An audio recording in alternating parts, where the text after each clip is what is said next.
in our town, like the local bar that I grew up hanging out in, my mom was a waitress in, was called The Famous. And wasn't nothing famous about it, you know. But, you know, I went in there one time, and I'm going in there a bunch. My mom was a waitress there, and Pop would go in there when he got off the train, and he was a railroad worker.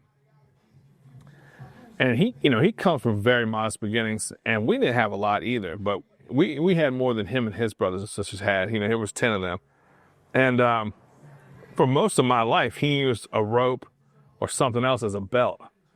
And he would sometimes even use like caution tape from a job site as a belt. He would just put it through his loops and tie a motherfucker or tie a rope in the front. You know, if you ever watched the old Beverly Hillbillies, like that's what Jethro did, just had a rope.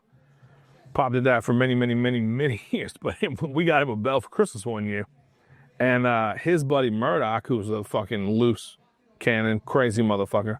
They call him Monkey. They called him Murdoch then, now they call him Monkey. He's a wildcat. Anyway, he couldn't believe Tony had a belt on. So Pop's ordering, and Murdoch comes up behind him, undoes his belt, takes it off him, kind of whips his ass with it a little bit.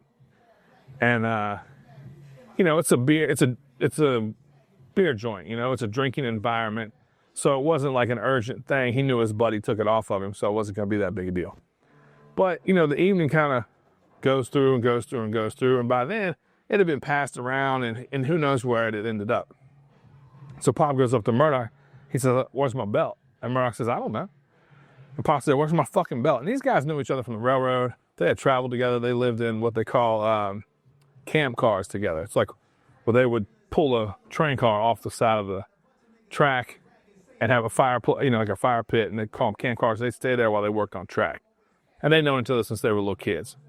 Pop said, "I want my fucking belt back." And Murdoch said, "Look, motherfucker, I ain't got your belt. I don't know where the fuck your belt is." Pop said, "All right."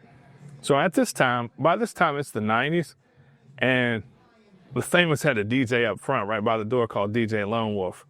And there was only one door in The Famous. So Pop goes up to the, Lone Wolf is right next to the door.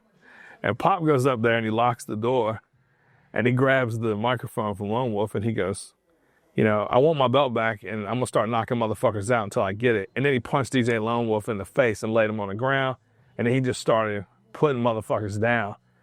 3, 4, 5, 6 motherfuckers down. And then within, you know, a couple of minutes, his belt comes flying over the crowd, kind of hits him. They said he pick it up, threw it over his shoulder, grabbed the microphone. "Thank you very much," like Elvis. And then he unlocked the door and rolled out.